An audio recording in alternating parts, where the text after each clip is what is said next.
Okay, so I have just woken up. It's the start of my week. It's a Sunday. It's 7 a.m. You can tell by my voice. I'm just like tired. But I'm gonna be vlogging my entire week of everything I do in a week. It's a lot. So Sunday, I like to start with going to the gym. I'm sorry, it's just so early. It's 7:15. I'm about to go to the gym at 8.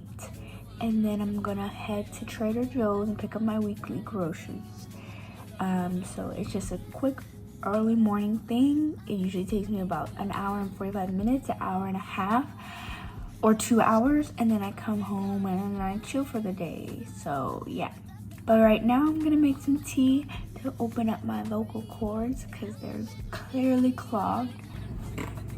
So I made my tea and I'm gonna walk with it, but the tea I got is this one.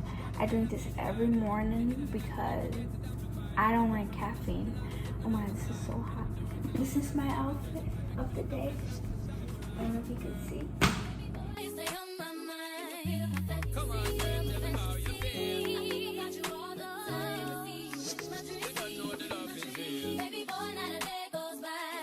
I'm gonna do a haul of what I got, just so you can see like what type of stuff I be eating on my calorie deficit. So if you don't know, which you probably don't, like why would I say that? I am on a calorie deficit and I've been on for about 8 weeks, and then I'm on week 3 of my second round. I'm trying to lose some extra belly fat. So with calorie deficit, I usually eat whatever I want.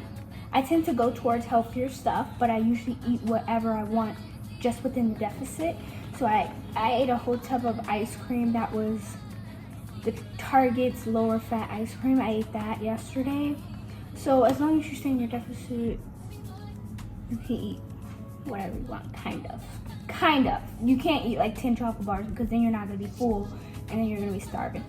But anyways, I got this pumpkin blondies. We'll try this soon. I really got a bunch of fall stuff. I love autumn.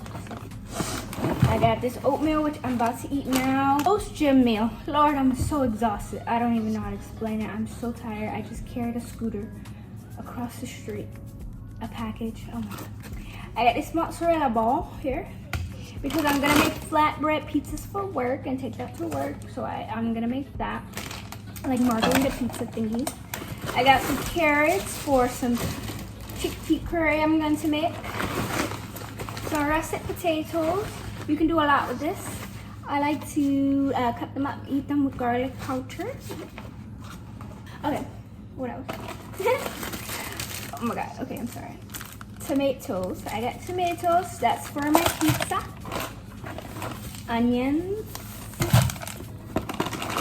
Risotto, pumpkin risotto, butternut squash mac and cheese balls, and then I got a bunch of garbanzo beans because that's for my chickpea curry. So that was a total of 42 bucks. So in this economy, that's some good pricing because Target and like Rouse is so expensive. I don't even go there anymore unless it's for beauty products.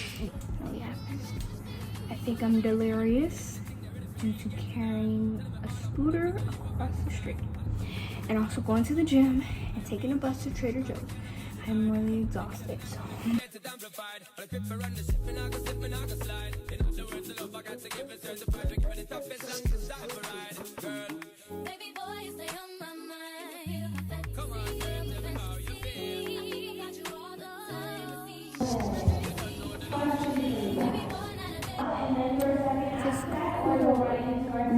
so tired of this.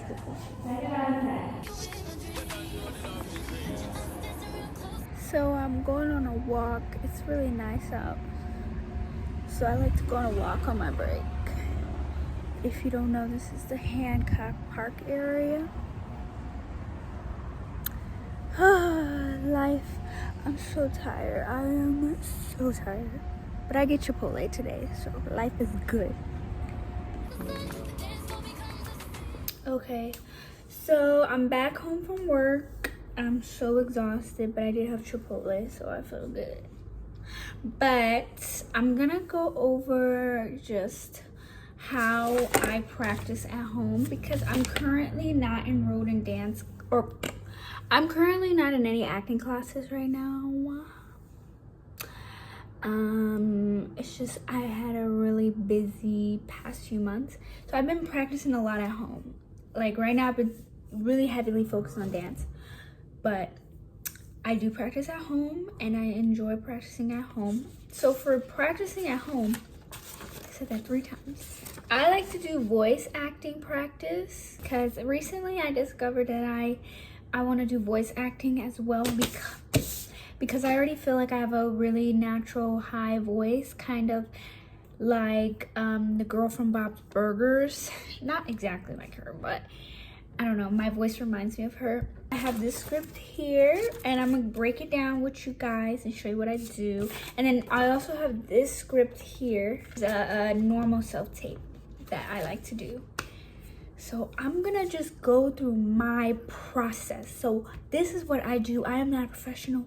This is just what I do. So the first thing I like to do, something that really helped me, is talking out loud. So I'm filming a video now, but talking out loud, like I am actually filming a video when I'm not, it's really helpful to let my brain process things. The first thing I do is I read the script.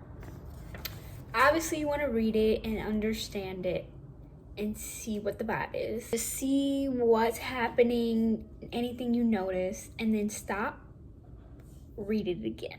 Read it again, just feel it. So this script is a mock of Grownish because I didn't want to be copyrighted when I posted the scripts or self-tape. So I made a mock version of what like Zoe would say. So in the script, what she is talking about is she's talking to her friend and they are conversating about how Zoe is very, very nervous to go on this date with a guy she met because she curates her life online and she's scared that when he meets her, she is not going to be the same person and he's going to reject her. So instantly, right off the bat, I'm like, okay, that has happened to me in my high school life. So that's a relatable feeling. I know what it feels like to be, like 15, 16, going on a date with a guy and you're really nervous of rejection. So that's the first thing I did, is that I read the story, see how I can relate, see what I feel. And this is a very easy one because it's really realistic. So it's not like a vampire movie or, you know, just like random something else where it's like hard to relate to, but it's easier to relate. So I said that, okay, just out of generosity or general knowledge, it's very relatable. She is nervous to meet a man because she has fear of rejection. So for my objective, I just like to write an objective because it's kind of like your main goal, your topic, what you're trying to get out of the scene. So for my objective is she's venting to her crush about, or she's venting to her friend about anxiety to meet her crush. So when you're venting, what do you want to get out of the situation? You just want to express your feelings. You're really nervous. You're really talking in circles. You're like, you may have a lot of anticipation, because I know when I vent to my friends, my brain is racing everywhere. I'm not calm. I'm not really like this, that, and the third. I'm just like everywhere. I'm like, that is your objective. It just puts things in perspective of what you're trying to get out of the scene. Fourth thing, what I do, I write a backstory. You don't have to write a long backstory, but just something of what the character maybe is going through in this scene, or what's happening to get you to that point, who she is as a person, right? So we got the objective, she's venting to her friend. Now let's dig a little deeper. Who is Zoe? Zoe, let's just make something up. Zoe is this rich girl. Don't think about it from the actual show. This is just me making my own character. Zoe is some rich girl. She's African American. She's 22. Let's go back. She's about 20. She's in her freshman, sophomore year of college at a HBCU. And she grew up in a predominantly white neighborhood, so she has a hard time connecting with other like African American people. But now that she goes to HBCU, she's connecting with all these people, and she kind of doesn't feel like she fits in, but she knows she does because obviously she's African American.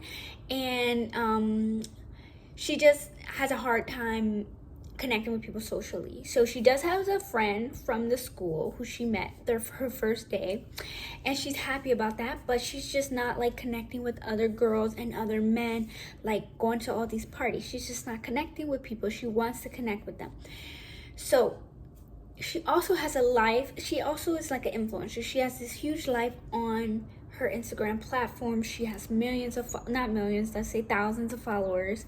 She does sponsorships. She makes like coin from her Instagram, and she curates her life. She's kind of broke because she's in college, but she goes to these fancy restaurants and take cute photos and open PR packages of dresses, but she still has struggles. She has internal issues. She has insecurities any 20-year-old would have, right?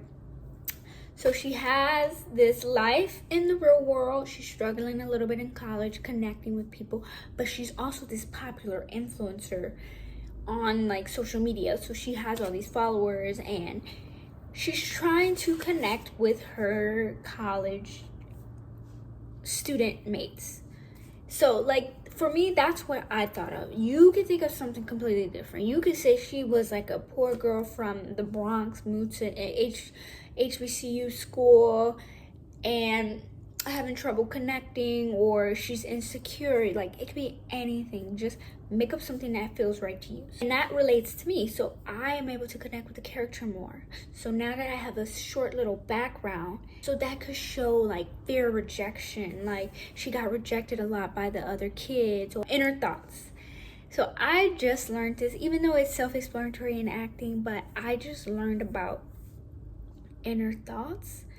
And it's so weird to me because people always say that feel it inside, but I never really got it until I thought of inner thoughts. Like basically what I do for your inner thoughts, we already made the backstory of who Zoe is, and we know she's trying to vent to her friend about her crush. So I like to go through each line and write inner thoughts for what she is saying, and then portray that in when I'm filming the self-tape. So let's do an example. Zoe says, what if he sees me and decides I'm not enough? If you just say that, you're just like, what if he sees me and says I'm not enough? You don't really feel anything, and if you try to force it, it looks weird. It's like, what if he sees me and I'm not enough? You know, it's like weird. So that's where inner thoughts come in. When you're saying that to your friend, you're not going to be crying to her. I don't know about you, like maybe, but for me, I don't like to cry or even share my real emotions, but I could say that to my friend, right?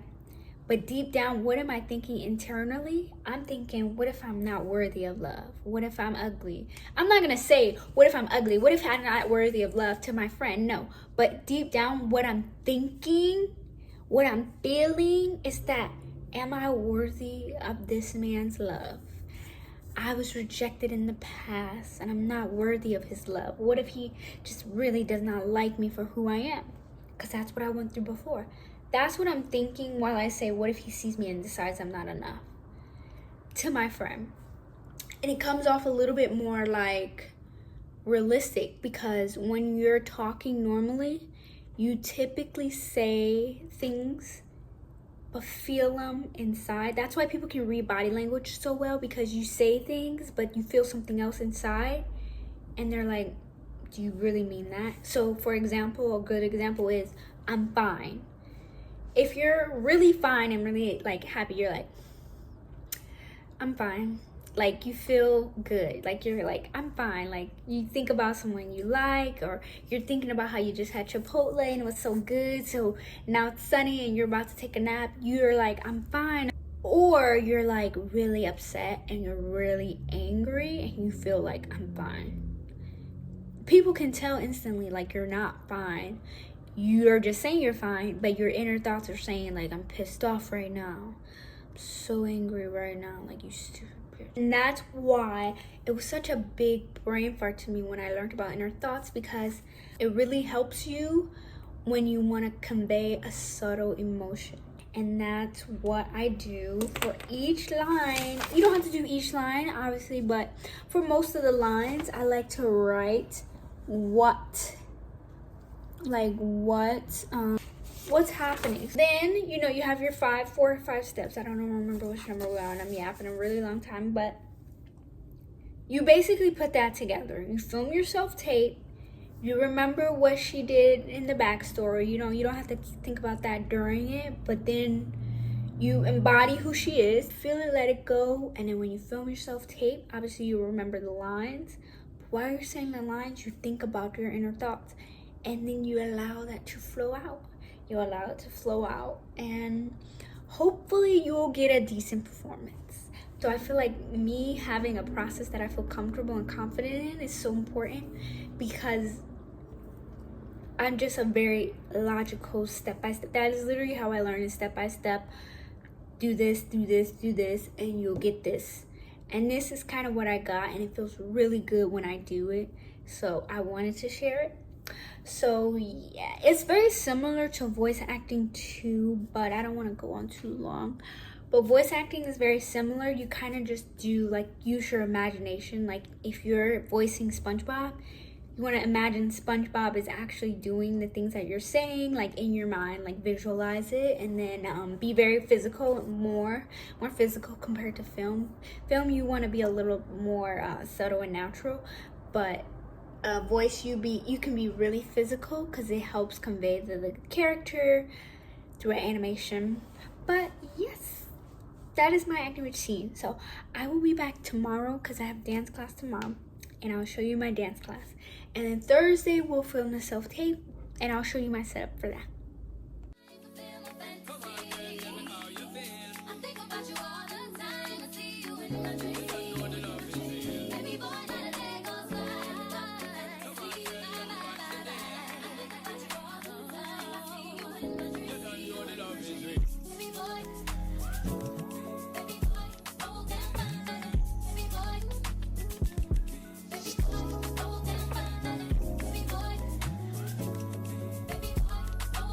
Look a mess.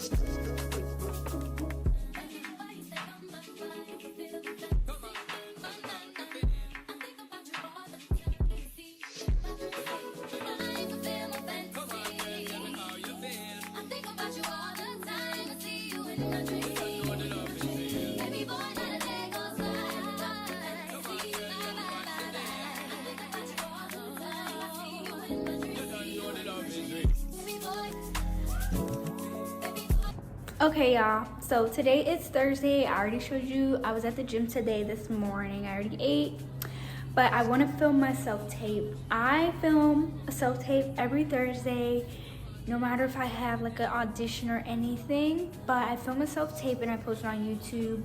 9 times out of 10, the script that I use is either copyright free from online, or it's from ChatGPT. Like, yeah, I make ChatGPT do iteration, like a remake of whatever, like, I saw from a show I like or something, inspired by it, so I can do it. But today I'm gonna do Grownish. Here's my setup. This is the tripod. So I have a really tall tripod, and it's standing at eye level, so it'll face me when I'm standing on the wall. And then I have this clear back wall. Thankfully, I just have this clear, no anything on the wall. Right here in front of the window, so I can get natural lighting, and my setup light, which I'll show you in a second, and this background. If you don't have a background, you can buy a pop-up one, like a, it's like foldable. You can compact it and it'll just pop up and you can hang it up. You can put that in your apartment or something. So the tripod, and then I have my lighting. This is my light. It'll go right in front of the camera, that way you can illuminate my skin and make me look good. And then this is the light, so it's this brand, LED lights, and then I just have it on a random setting until it looks good, yellow and white. But here is the setup.